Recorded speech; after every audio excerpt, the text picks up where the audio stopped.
রাসূল সাল্লাল্লাহু আলাইহি সাল্লামের রওজা মুবারক কিভাবে জিয়ারত করতে হবে ভাইটা শিখিয়ে দিল। দেখুন, আমরা সালাম দিব হচ্ছে এইখানে এই ছিদ্র বরাবর ভিতরে হচ্ছে রাসূল সাল্লাল্লাহু আলাইহি সাল্লামের রওজা। পুরুষরা আসেন, পুরুষরা, মহিলাদেরকে এখানে যাইতে দেওয়া হয় না, তো আপনারা দেখলে বুঝবেন না। একটু আপনারা সাইডে থাকেন।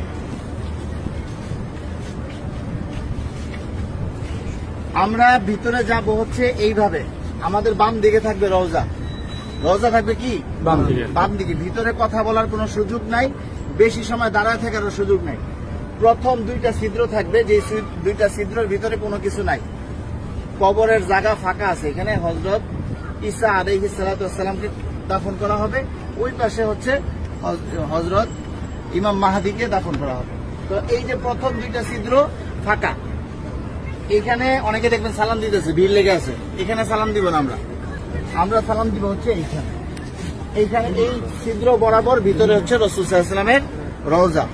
এই জায়গায় সালাম দিব, দেখবেন যে এরকম যেই ছিদ্রটা, এইটার সাথে কিন্তু কোনোটার মিল নাই, ঠিক আছে। এই বরাবর নবীজিকে সালাম দিতে হবে। রাসূল সাল্লাল্লাহু আলাইহি সাল্লাম এখানে জীবন্ত অবস্থায় শুয়ে আছেন, ডান কাত হইয়া, নবীজির মাথা এদিকে, পা হচ্ছে এদিকে, ঠিক আছে। রাসূল শুয়ে আছেন, উম্মতের সালাম গ্রহণ করতেছেন, হ্যাঁ, সরাসরি সালাম গ্রহণ করতেছেন।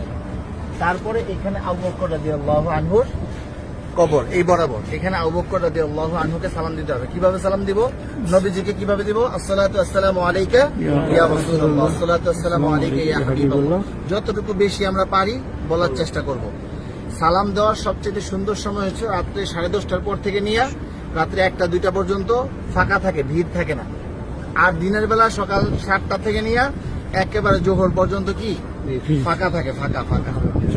আসরের সময় থেকে নিয়ে এশারের পর পর্যন্ত কি থাকে? ভিড় থাকে।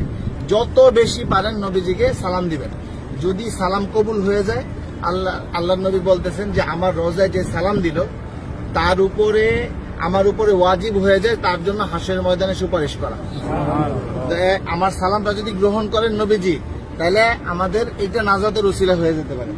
যাই হোক, বলতেছিলাম এই বরাবর আবু বকর রাদিয়াল্লাহু আনহু, আবু বকর রাদিয়াল্লাহু আনহু মাথা এদিকে, পা এদিকে।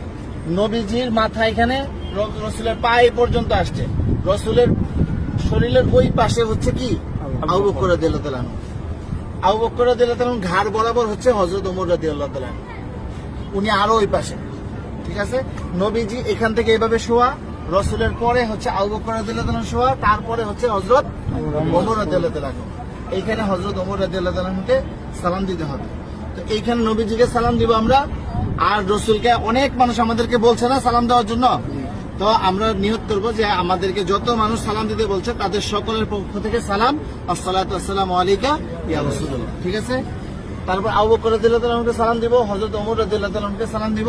তারপরে এখানে কোনো কিছু নাই, ফাঁকা আছে কবরের জায়গা ভিতরে, আমরা এদিক দিয়ে বের হয়ে যাব। এটা হচ্ছে পুরুষদের যে কোনো সময় খোলা আছে সালাম দেওয়া। আর মহিলাদেরকে ঠিক রওজার পিছন দিক দিয়ে দিবে সালাম দেওয়ার জন্য একদিন। কথা বুঝতে পারছেন? একদিন সুযোগ আসবে রিয়াজুল জান্নাহ নামাজ পড়ার জন্য, এবং সালাম দিবেন রওজার পিছন দিক থেকে। আর মহিলারা বাহির দিয়া প্রতিদিনই সালাম দিবেন আপনারা বাহির থেকে, হ্যাঁ। এই পাশে আসেন।